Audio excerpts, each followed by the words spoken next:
E aí, pessoal? Hoje a gente vai falar um pouco sobre fluxo de desenvolvimento. E aqui a gente vai debater um pouco sobre uma sugestão que vai ser apresentada nessa playlist de como você pode estar desenvolvendo o seu artigo. Para quem é desenvolvedor, vai entender mais ou menos como é que é esse fluxo, porque já existem alguns fluxos de desenvolvimento para aplicativos. Para quem não é da área de TI, não se preocupe também, que isso aqui é um conceito muito mais voltado, né, para a área de gestão de projetos do que necessariamente uma coisa de desenvolvimento, de entendeu? A ideia aqui é para que você que esteja fazendo o seu TCC, a sua pós-graduação, seu doutorado, você consiga ter uma forma organizada de se relacionar com o seu orientador. Ou se você está fazendo algum projeto de pesquisa, enviando algum artigo para algum evento científico, você não consiga apenas ter uma boa rotina de desenvolvimento com o seu orientador, mas com os outros coparticipantes, certo? Então, lembre-se que o repositório ele pode ser público ou privado, e você pode criar membros nele. Então, todas as pessoas que estiverem participando desse repositório e que fizerem mudanças, terão suas mudanças registradas lá. Então, o repositório do GitHub, ele é um documento. Ele é um documento que prova a coautoria de um artigo, tá? Então, vamos começar. A gente vai começar explicando o que é uma ramificação. Aqui, eu criei o repositório. Essa mudança, que a gente chamou de commit, tá? E essa mudança a gente fez em uma ramificação que a gente chamou de main, que seria o principal, seria a ramificação principal. E a gente também chamou essa mudança de commit. Então, vou criar aqui legendas, né? A gente vai dizer, toda vez que a gente pegar um quadradinho desse aqui, como um commit, tá bom? Eu vou chamar nos termos em inglês porque fica mais fácil para não ficar fazendo uma mistura de português com inglês, sabe? Então, eu vou colocar aqui commit. É bom esse vídeo porque nos próximos vídeos, quando eu falar algumas terminologias em inglês, não vai ficar confuso para vocês nem vai soar coisa alienígena. Então, toda vez que eu faço um quadradinho desse aqui, eu faço um commit de alguma alteração. E o commit, ele pode ser várias coisas. Ele pode ser, você pode criar um arquivo, você pode alterar um arquivo e você pode deletar um arquivo. Ou você pode fazer isso em vários arquivos, tá bom? Em seguida, eu fiz, né, uma alteração no abstract. Então, eu mudei o abstract, tá bom? Então, eu fiz essa breve mudança aqui. Nosso repositório, toda vez que é gerado um commit na ramificação principal, ele pega um documento. Deixa eu ver se eu consigo exemplificar aqui no PDF.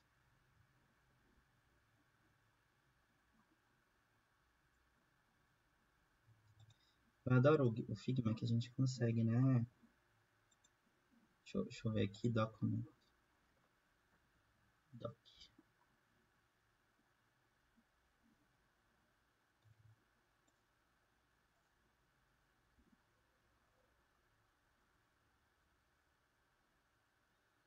Eu acho que eu não vou conseguir um stickerzinho de documento.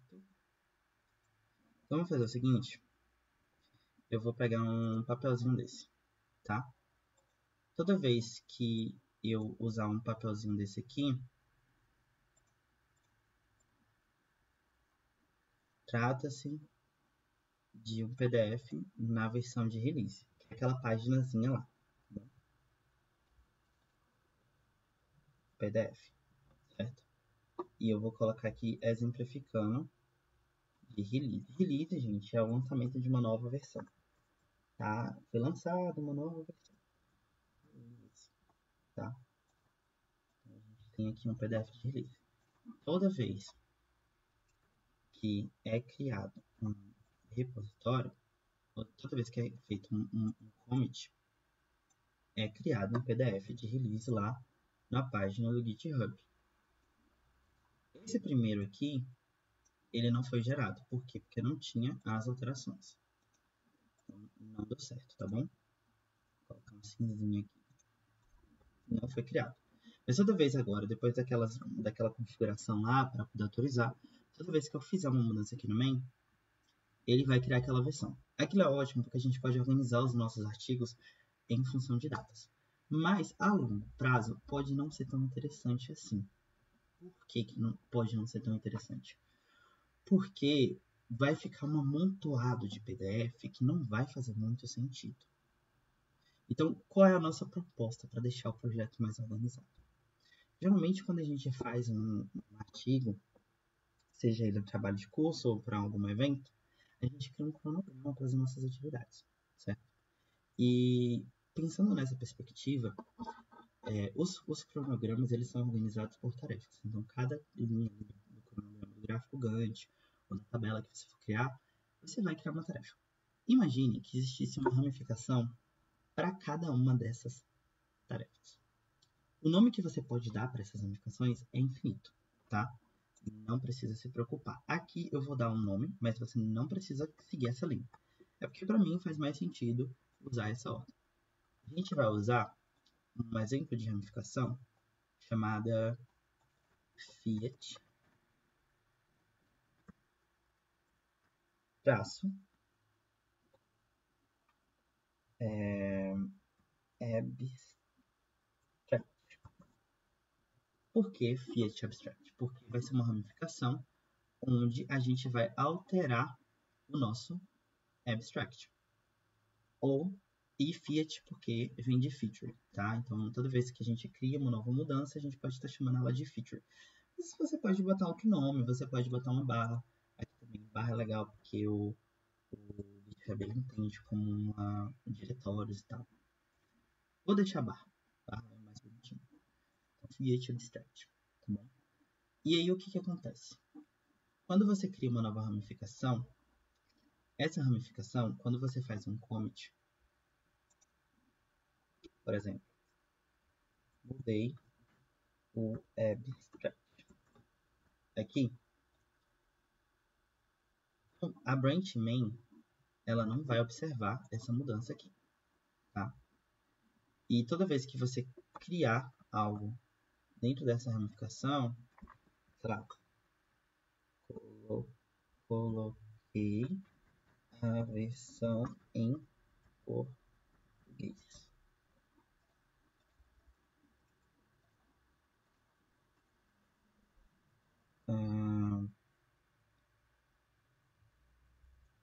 Sei lá. Aqueles PDFs de release aqui, eles não estão sendo gerados, tá? Curioso. Essas versões a gente não tem os PDFs delas. Isso é bom? É bom porque o que a gente está fazendo aqui no Abstract não está aparecendo lá na tela. Digamos que você aqui no Abstract está escrevendo nas coxas, sabe? Tá uma coisa assim, toda desorganizada. Então é bom realmente que não apareça lá na versão final, porque não foi corrigido, você ainda não alinhou com o seu orientador, entendeu? O trabalho está incompleto. Então, uma vez, né, que a gente não tem essa coisa pronta, a gente não tem essa mudança pronta, realmente não faz sentido a gente ter uma versão PDF de release. Porém, como é que eu vou conseguir passar para o meu orientador o PDF do trabalho? Então, por esse lado, não é tão bom assim. Então, a gente vai ter uma nova versão de PDF que a gente chama de versão de pull request. Ei, Felipe, mais outro nome estranho. Vou explicar para vocês o que é uma pull request. A pull request ela é nada mais do que uma requisição na request de mudança. Pull é empurrar, né? Push é empurrar, pull é puxar. Pronto. De puxar. Então a gente puxa uma mudança para o nosso para nossa versão de release.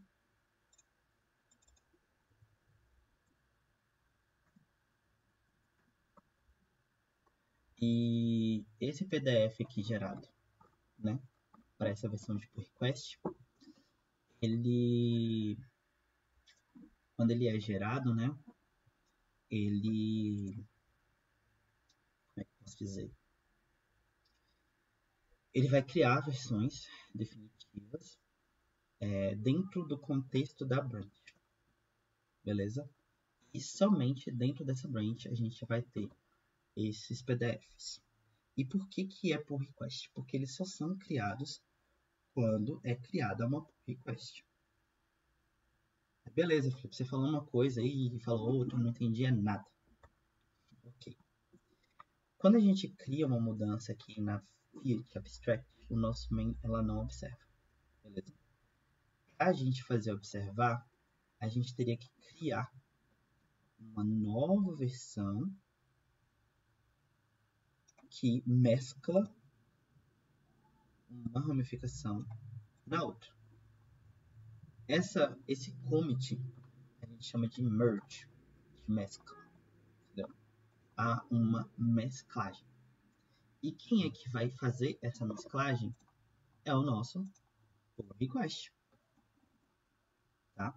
Só que essa mesclagem ela só é feita quando o nosso pull request ele é concluído. Ele é finalizado. Então, até o nosso pull request não ser finalizado, isso aqui é só uma ideia, é só uma suposição, uma coisa que ainda não existe, tá? Por isso que se chama pull request, por isso que se chama, né, uma requisição de puxar, porque a gente vai puxar as informações da feature abstract para a feature main, para a branch main. Aí toda vez que a gente abre uma pull request e a gente faz uma mudança nessa branch, aí sim, aí a gente vai ter, digamos que a partir daqui, né, eu abri uma pull request. Então eu vou colocar aqui, por exemplo,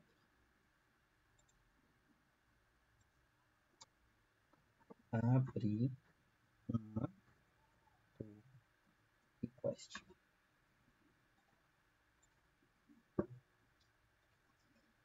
A partir do momento em que eu abro uma pull request e faço qualquer outra mudança, aí é gerado um PDF para mim de pull request. Esse PDF de pull request ele vai aparecer dentro dessa pull request e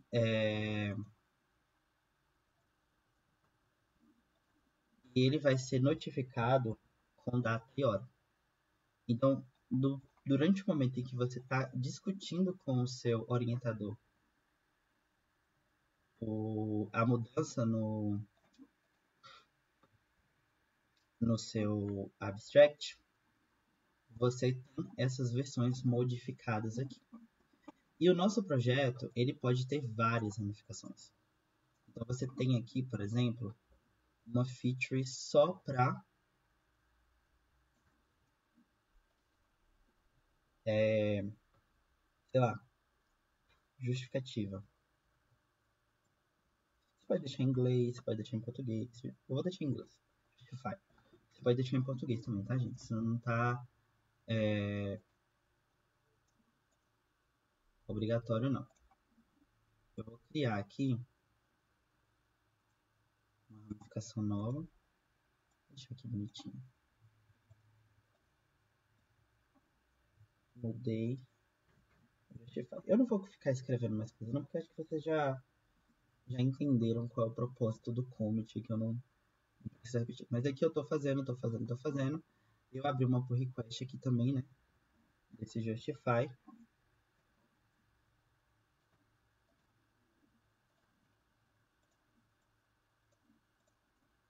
Tá? E ele também vai receber aqui um PDF de pull request. Repara que esses PDFs que vão vir aqui, eles possuem uma diferença, tá? É aqui que pode entrar um nó na sua mente. Eu sugiro que você sempre consulte esse vídeo para, caso você tenha alguma dúvida, você olhar o vídeo e falar, peraí, não, deixa eu reentender. Vamos explicar quais são as mudanças. Primeiro, eu vou salientar que a gente tem 3 PDFs aqui, tá bom? O primeiro PDF está rolando mudanças no header. O segundo PDF está rolando mudanças em justificativa. E o terceiro PDF está rolando as mudanças principais na branch main. Então, toda vez que você for fazer uma avaliação, uma verificação, você vai olhar dentro do contexto do que está ali. Se é uma versão de release, se é uma versão de pull request e qual pull request. Isso significa que as alterações que estão aqui A gente vai ver isso na prática, tá, pessoal? As alterações que a gente está vendo aqui no abstract, elas não vão ser observadas aqui nessa versão, tá? E as mudanças que a gente fez em justificativa não vão ser observadas aqui. Aí você fala, Felipe, o que isso vai me ser útil?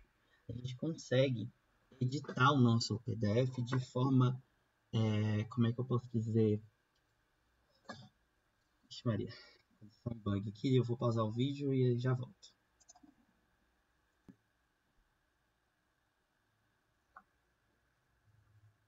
Voltei. O que acontece aqui, né? Você consegue editar o controle do seu TCC, do seu trabalho, de uma forma separada. Assim, você evita aquela dificuldade que a gente costuma ter em textos muito grandes de observar o PDF de forma isolada. Aqui parece uma loucura, parece que eu estou fazendo coisas aqui que vai ficar muito complexo o desenvolvimento. Mas eu posso garantir, pessoal, que não vai ficar complexo, vai ser até mais simples. O que vocês precisam entender é que a gente vai criar ramificações e a gente vai criar pull requests. E essas pull requests, elas funcionam como se fossem tarefas, tá bom? São literalmente tarefas. Eu vou nomear esse daqui, ó.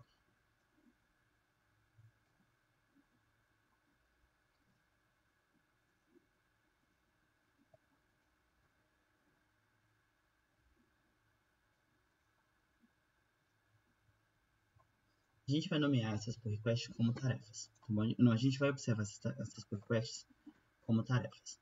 E essas tarefas, elas vão estar correlacionadas com o nosso cronograma. Existe uma ferramenta no GitHub que, além de observar as pull requests como tarefas, elas organizam como um projeto mesmo. Então, a gente vai ter, por exemplo, dentro dessas pull requests, tipo, para fazer